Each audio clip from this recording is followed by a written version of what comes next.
So samahan nyo ako guys. First time ko lang din makakarating dun sa Binyan CF Moto, no? So, samahan nyo ako.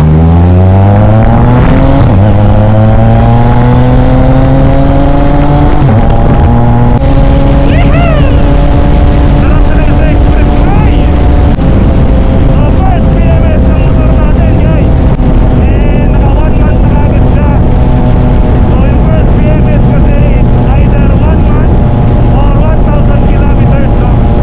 Sa ngayon, yung tinatakbo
sa tuwing mag-expressway ako, no, nang nakamotor, lagi na lang ganito, may traffic somewhere.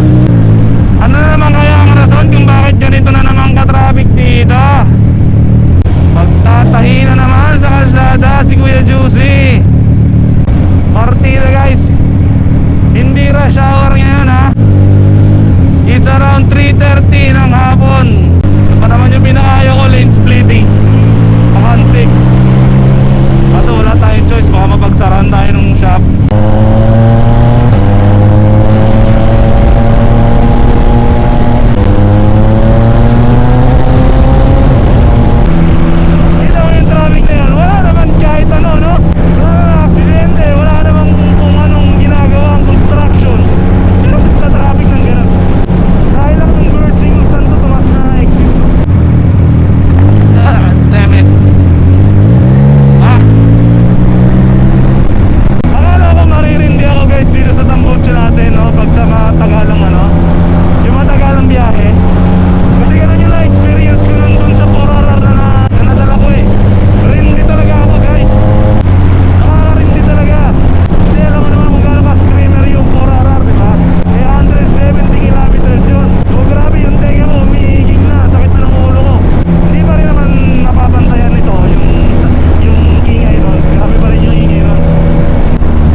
Pagsapalaran sa traffic dito, grabe. Hindi ko pala kung saan yung safe motor ito eh.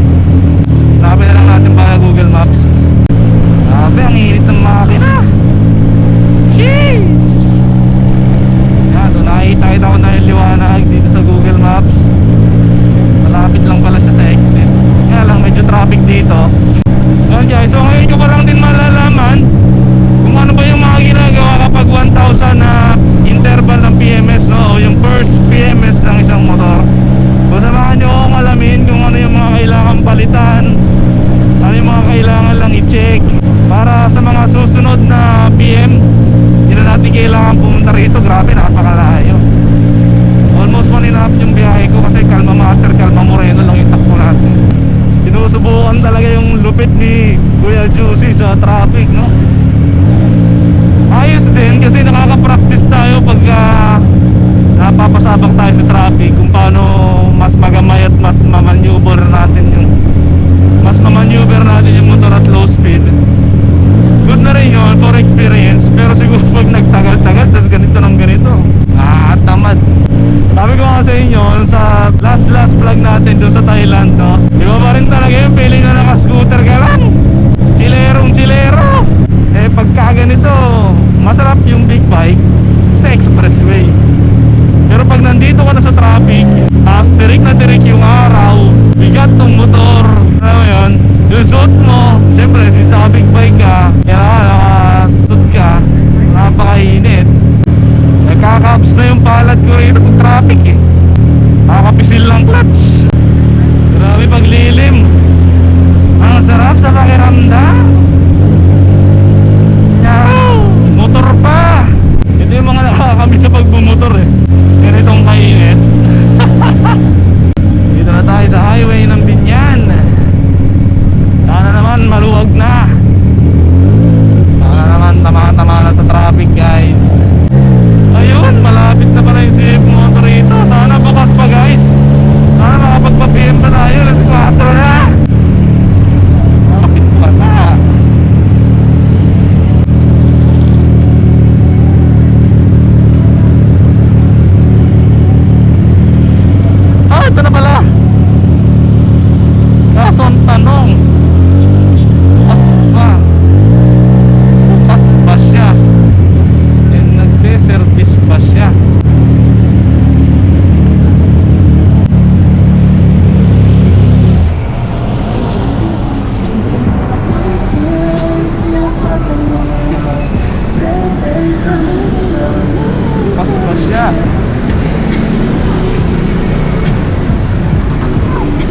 me, nagse-service ba kayo rito? Ay, ano sir naka-relieve yung mechanic namin po. Lang talaga, na-discrasya kasi yung mechanic namin. Ay, gano'n. Saan po nabili unit mo sir? Sa Lipa. Sabi sa akin Laguna, so akala ko naman ito yung mismong Ay, ano. Kim po ba? Ano pangalan ko ng IF yun? Oo, yata yun. Ah? Yun nga yata yun. Sa Wiltec din ba yun? Wiltec. Nakapupunta. Pero kung nagkataon, alas 4, nagse-service pa kayo. Yun lang. Matok na yung 4:30. Di na ako aabot sa Kalamba. Kaya pala sinesearch ko yung Kalamba. Walang lumalabas. Kawasaki pala yun. Bago lang kasi yung Kalamba sir Ganun. Baka hindi pa nalabas sa Waze. Napalitaan ko, Paps, nagre-recall daw kayo ng mga unit ng NK. Gawa nung... May steering damper na isa. wala pa. Yun yung nabalitaan ko. Tatawagan kayo sir na ano namin once na may parts na. Ganon. Tapos prepare lang yung mga parts. Tapos yung ano kasi sir, ang recall sa 675 LK, reflash lang. Reflash, parang reset lang sa ECU. Okay, tapos? Hindi naman siya apektado dun sa ano Sa nozzle, yung sa nozzle na issue. Sa langis. Wala naman kayo na Wala pa naman. Ito, wala pa nga 1K to. Umabot na lang ng isang buwan eh. Sabi ko. Ayun sir, ibig sabihin nun, yung apektado yun. Kasi ang pinaka-major recall lang naman yung SRR, which is contact na yun sa mga Yeah, I mean ano lang, kumbaga kontakin lang para ayusin yung... na sir, nakuha na yung mga number ng mga bumili.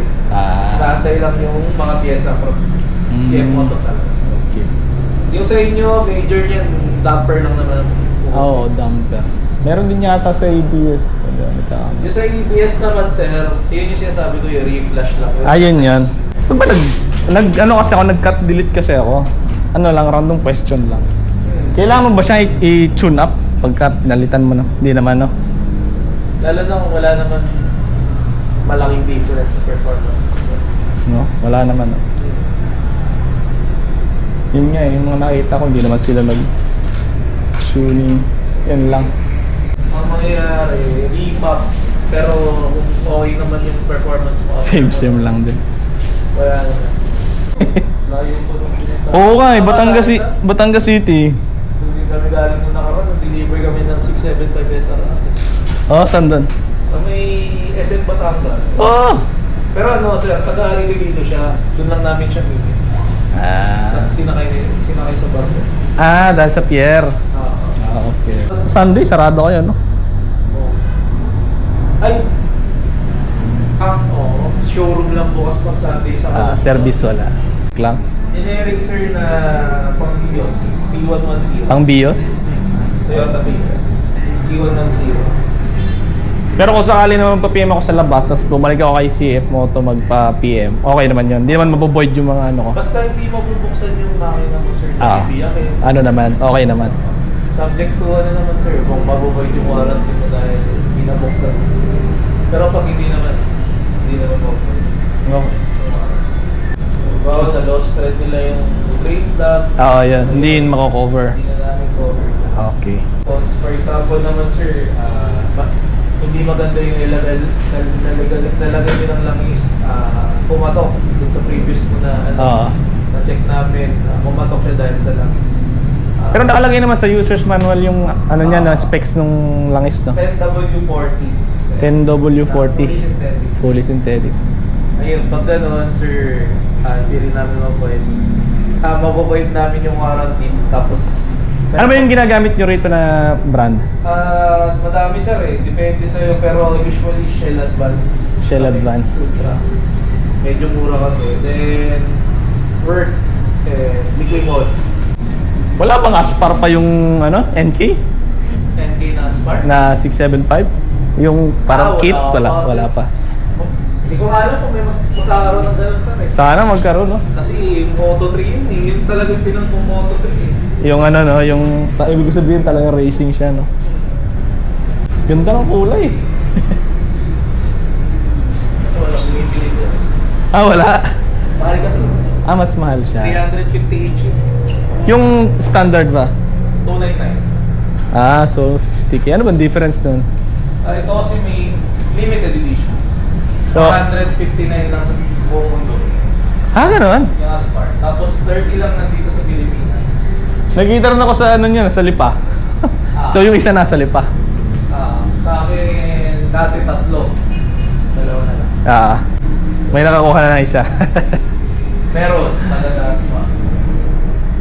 Ang ganda ng kulay. Yung SR, di magkakaganon. Yung... Ito. Wala pang siya sa Di pa namin alam kung Pogi niyan. sa Arabia. Pogi niya po yung nagka-spark. Ano yung kulay lang talaga yung difference? Performance, wala. Ayos lang, sir. Same Tapos lang. may siyang racing accessories. Rear set. Saka yung pillion seat niya na Seat cowl. Tapos windshield.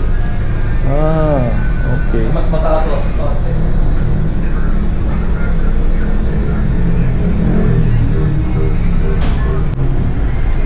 Sir, thank you. Ay. Balik na lang ako pagka...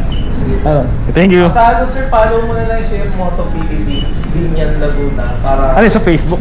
sa Facebook, pag magpapaschedule ka na lang sir. Ganun. Kaso nga lang, kasi 2 weeks ang recovery ng mechanic namin, so baka June na ka ulit yung Okay. Bahala na. Baka magkalamba na lang siguro. Anyway, thank you. Thank you, sir. Yan guys, so mission failed si Kuya Jose. Hindi na available yung mekaniko nung Binyan. Pero nalaman naman natin na meron palang si Moto Kalamba. Hindi ko alam kung ba't di ko siya makita sa Google Maps. So sabi sa akin nung taga ron sa CF Moto Binyan, Kawasaki store daw yun. So baka hindi pa updated yung Waze. Bago lang daw kasi yung CF Moto Kalamba. Pero hindi ko alam, baka sa iba na lang tayo magpa-PM. Bili na lang tayo ng oil filter. First PM naman daw, palit lang is palit filter lang, tapos panay checking lang. Nga lang, napakatinding traffic na naman ang sasabanahin natin. Mapapashish ka na lang. Yun guys, so hanggang dito na lang muna ang video natin. Sana may natutunan ka sa video natin ngayong araw. Magpa-schedule muna bago magpa-PM ha. Ayan, so yun lang muna. Kung hindi ka pa nakasubscribe, mag-subscribe ka na dyan sa baba. Peace out.